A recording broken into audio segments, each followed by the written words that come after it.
মঙ্গলবার দক্ষিণ কোরিয়ার বেশিরভাগ অংশে উচ্চ তাপমাত্রার সতর্কতা জারি করা হয়েছে। ১ আগস্ট থেকে ৭ আগস্ট পর্যন্ত সিউলের তাপমাত্রা সর্বোচ্চ স্তরে বৃদ্ধি পায়। তাপজনিত রোগে আক্রান্ত হয়ে দক্ষিণ কোরিয়ায় এই পর্যন্ত মারা গেছেন ১৭ জন। চলতি বছরের মে মাস থেকে গত মঙ্গলবার সন্ধ্যা পর্যন্ত আক্রান্ত রোগীর সংখ্যা ১,৮১০ জনে গিয়ে পৌঁছে।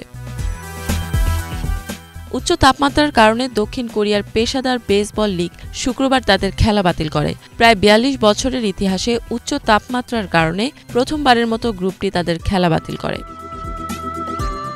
মঙ্গলবার সিউল মেট্রো লাইন 4-এর প্রায় ৩০০ জনেরও বেশি যাত্রী গাড়িতে পোড়া গন্ধ এবং ধোঁয়ার কথা জানান।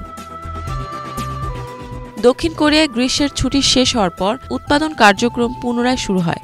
ব্যাপক চাহিদার মধ্যে ইতোমধ্যে দেশটিতে বিদ্যুৎ খরচও বৃদ্ধি পেয়েছে। দেশটির অনেক আবাসিক এলাকায় বড় আকারে বিদ্যুৎ বিভ্রাট হতে দেখা যায়। এমনকি ১৮ ঘণ্টা পর্যন্ত বিদ্যুৎ বিভ্রাটের সম্মুখীন হয় জনগণ। ইফাত জাহান, বাংলাভিশন।